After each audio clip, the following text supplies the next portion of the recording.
Good afternoon সবাইকে। আজ আমি একটি বিষয় নিয়ে আলোচনা করব, সেটা হচ্ছে 4B। 4B মানে বি মানে বিলিভস। বিলিভস মানে হচ্ছে বিশ্বাস। আমরা যে কোনো কাজ করতে গেলে আমাদের বিশ্বাসটা খুবই দরকার। 4টি বিশ্বাস রাখা আমাদের প্রয়োজন। প্রথমত হচ্ছে গড বিলিভস। গড বিলিভস মানে হচ্ছে ভগবানের উপর বিশ্বাস। আমরা যে কোনো কাজ করার জন্য আমাদের সবারই ভগবানের উপর বিশ্বাস রাখা দরকার। দ্বিতীয়ত হচ্ছে সিস্টেম বিলিভস। আমরা যে সিস্টেমের উপর কাজ করব সেই সিস্টেমের উপরও বিশ্বাস রাখা দরকার। আর তারপর হচ্ছে সিনিয়র বিলিভস। আমরা যে কাজটা করছি সেই কাজের যে সিনিয়র আমাকে গাইড দিচ্ছে তার উপরেও বিশ্বাস রাখতে হবে।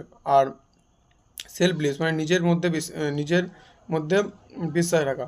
আমরা যে কাজটা করছি সেই কাজটা আদৌ করতে পারবো কি পারবো না, আমরা যে কাজ নিয়ে চেষ্টা করছি সেটা করতে পারবো কি পারবো না, সেই বিষয়ে আমাদের নিজের মধ্যেও একটা বিশ্বাস থাকা খুবই প্রয়োজন।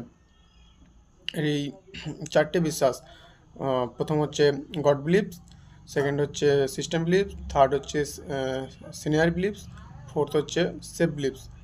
এই যে 4টে বিলিভস মানে হচ্ছে 4B।